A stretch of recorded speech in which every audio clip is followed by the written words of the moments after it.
नमस्कार दोस्तों। मन को काबू में करने से पहले उसको जानना होगा।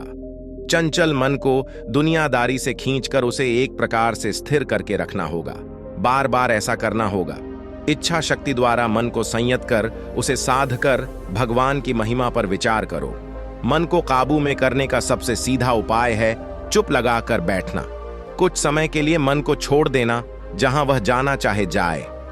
तुम पूरी दृढ़ता से सोचते रहो, मैं दर्शक हूं, साक्षी हूं, बैठे बैठे मन का डूबना उतराना देख रहा हूं, मैं मन नहीं हूं। इसके बाद अपने मन को देखो, सोचो, मन से तुम बिल्कुल अलग हो।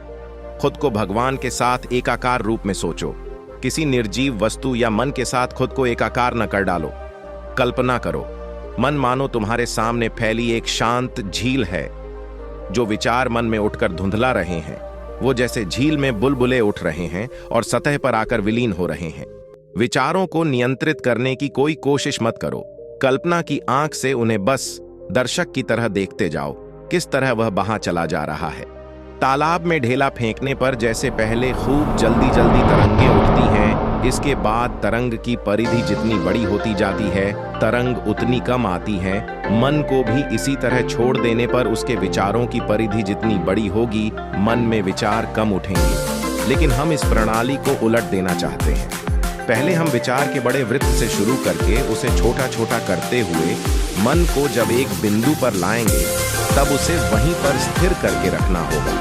इस भाव को जगाओ, मैं मन नहीं हूं, मैं देख रहा हूं, मैं सोच रहा हूं, मैं अपने मन की गतिविधि को निहार रहा हूं।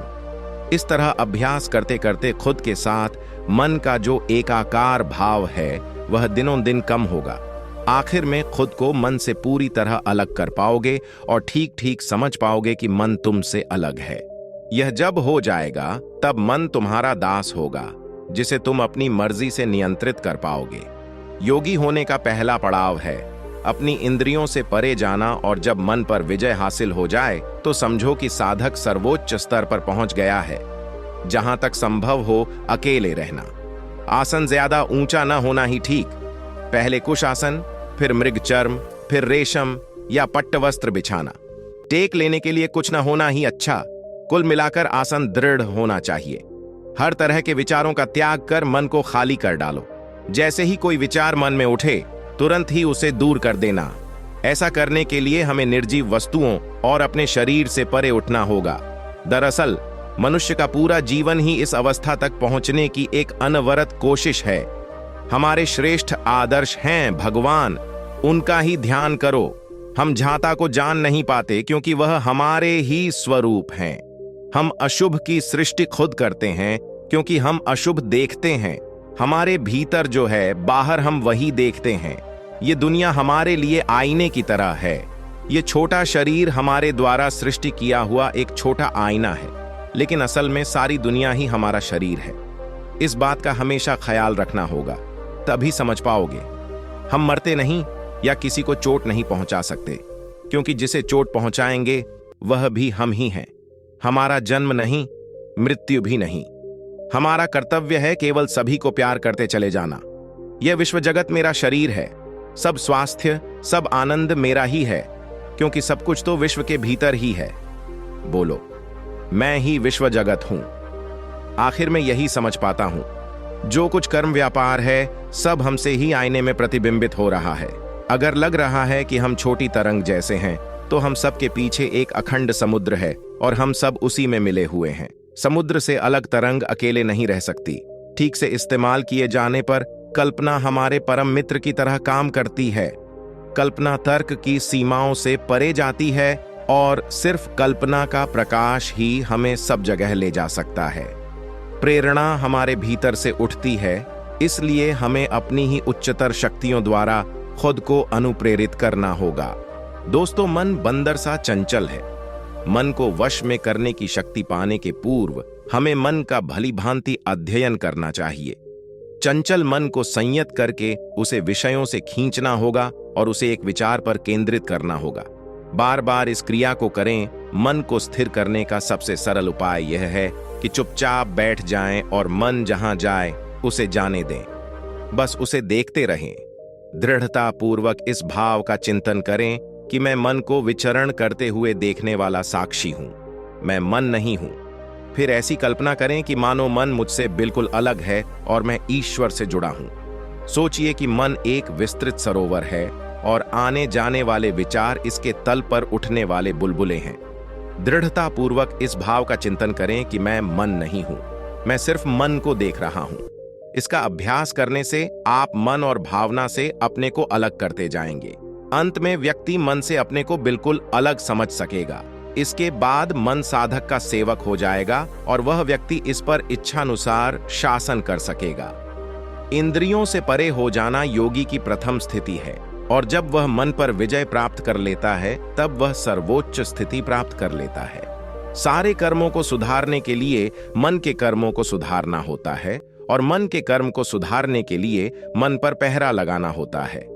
कैसे कोई पहरा लगाएगा जब यह ही नहीं जानता कि मन क्या है और कैसे काम करता है, उसका शरीर से क्या संबंध है और कैसे काम करता है, शरीर से कैसे प्रभावित होता है, वह शरीर को कैसे प्रभावित करता है, इस इंटरएक्शन की वजह से कैसे विकास का उद्गम होता है, संवर्धन होता है, यह सारा कुछ कैसे जानेगा? पुस्तकों से नहीं जाना जा सकता, प्रवचनों से नहीं जान सकता। इसके लिए स्वयं काम करना पड़ देगा, अंतर्मुखी होकर के काया में स्थित होना पड़ देगा। विपश्यना कोई जादू नहीं है, कोई चमत्कार नहीं है, कोई गुरु महाराज का आशीर्वाद नहीं है। यह काम करना पड़ देता है, किसी देवी की कृपा नहीं, देवता की कृपा नहीं, स्वयं काम करना पड़ जीतता है। अपने मन को मैंने बिगाड़ा, उसे सुधारने की मेरी जिम्मेदारी है और सुधारने का यह तरीका है। तो गहराइयों में जाकर के यह जो प्रतिक्रिया करने वाला स्वभाव है, इसे दुर्बल बनाते जाए, दुर्बल बनाते जाए, और मानस का यह साक्षी भाव का स्वभाव है, उसे सबल बनाते जाए। पत्थर की लकीर जैसे संस्कार बनने न पाए। हम दिन भर न जाने कितने संस्कार बनाते हैं, प्रतिक्षण कोई न कोई संस्कार बनते ही रहता है, भीतर प्रतिक्रिया होती ही रहती है। रात को सोने से पहले जरा चिंतन करके देखें, आज हमने कितने संस्कार बनाए। याद करके देखेंगे तो एक या दो जिनका मन पर बहुत गहरा प्रभाव पड़ा वही उभर कर आएंगे। अरे आज तो मैंने यह या वह बड़ा गहरा कर्म संस्कार बना लिया। महीने के आखिर में चिंतन करके देखेंगे इस महीने भर में गहरे गहरे कितने संस्कार बनाए। तो जितने गहरे संस्कार बनाए उनमें से एक या दो जो सबसे गहरे हैं वही उभर कर आएंगे। इस जीवन का अंतिम क्षण अगले जीवन के प्रथम क्षण का जनक है। जैसा बाप वैसा बेटा, वही गुणधर्म स्वभाव लेकर के जन्मेगा। अगले जन्म का पहला क्षण इस जन्म के अंतिम क्षण की संतान है, वैसा ही होगा। तो अंतिम क्षण कैसा हो? विपश्यना करते करते ये जो विपश्यना के संस्कार हैं, सजग रहने के संस्कार हैं, ये भी तो अपना बल रखते हैं। ये जागेंगे और मृत्यु के क्षण बहुत पीड़ ढा की अनुभूति हो रही है। तो यह विपश्यना का संस्कार जिसने विज्ञान को बड्ढा बलवान बनाया, वह समता से देख रहा है। तो यह अंतिम क्षण बड्ढा अच्छा क्षण हुआ। अंतिम क्षण हुआ तो अगला क्षण अपने आप अच्छा होगा। लोक सुधर जाएगा तो परलोक अपने आप सुधर जाएगा। तो विपश्यी साधक मरने की कला सीखता है। मरने की कला वही सीखेगा जिसने जीने की कला सीखी। जिसे जीना ही नहीं आया, अरे उसे मरना क्या आएगा? Thank you. सारे कर्मों को सुधारने के लिए मन के कर्मों को सुधारना होता है और मन के कर्म को सुधारने के लिए मन पर पहरा लगाना होता है। कैसे कोई पहरा लगाएगा जब यह ही नहीं जानता कि मन क्या है और कैसे काम करता है, उसका शरीर से क्या संबंध है और कैसे काम करता है, शरीर से कैसे प्रभावित होता है, वह शरीर को कैसे प्रभावित करता है, इस इंटरएक्शन की वजह से कैसे विकास का उद्गम होता है, संवर्धन होता है, यह सारा कुछ कैसे जानेगा? पुस्तकों से नहीं जाना जा सकता, प्रवचनों से नहीं जान सकता।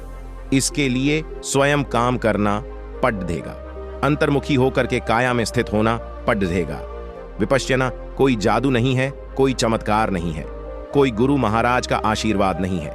यह काम करना पड़ देता है, किसी देवी की कृपा नहीं, देवता की कृपा नहीं, स्वयं काम करना पड़ जीतता है। अपने मन को मैंने बिगाड़ा, उसे सुधारने की मेरी जिम्मेदारी है और सुधारने का यह तरीका है। तो गहराइयों में जाकर के यह जो प्रतिक्रिया करने वाला स्वभाव है, इसे दुर्बल बनाते जाए, दुर्बल बनाते जाए, और मानस का यह साक्षी भाव का स्वभाव है, उसे सबल बनाते जाए। पत्थर की लकीर जैसे संस्कार बनने न पाए। हम दिन भर न जाने कितने संस्कार बनाते हैं, प्रतिक्षण कोई न कोई संस्कार बनते ही रहता है, भीतर प्रतिक्रिया होती ही रहती है। रात को सोने से पहले जरा चिंतन करके देखें, आज हमने कितने संस्कार बनाए, याद करके देखेंगे तो एक या दो जिनका मन पर बहुत गहरा प्रभाव पड़ा वही उभर कर आएंगे। अरे आज तो मैंने यह या वह बढ़ा गहरा कर्म संस्कार बना लिया। महीने के आखिर में चिंतन करके देखेंगे इस महीने भर में गहरे गहरे कितने संस्कार बनाए, तो जितने गहरे संस्कार बनाए उनमें से एक या दो जो सबसे गहरे हैं वही उभर कर आएंगे। इस जीवन का अंतिम क्षण अगले जीवन के प्रथम क्षण का जनक है। जैसा बाप वैसा बेटा, वही गुणधर्म स्वभाव लेकर के जन्मेगा। अगले जन्म का पहला क्षण इस जन्म के अंतिम क्षण की संतान है, वैसा ही होगा। तो अंतिम क्षण कैसा हो, विपश्यना करते करते ये जो विपश्यना के संस्कार हैं, सजग रहने के संस्कार हैं, ये भी तो अपना बल रखते हैं।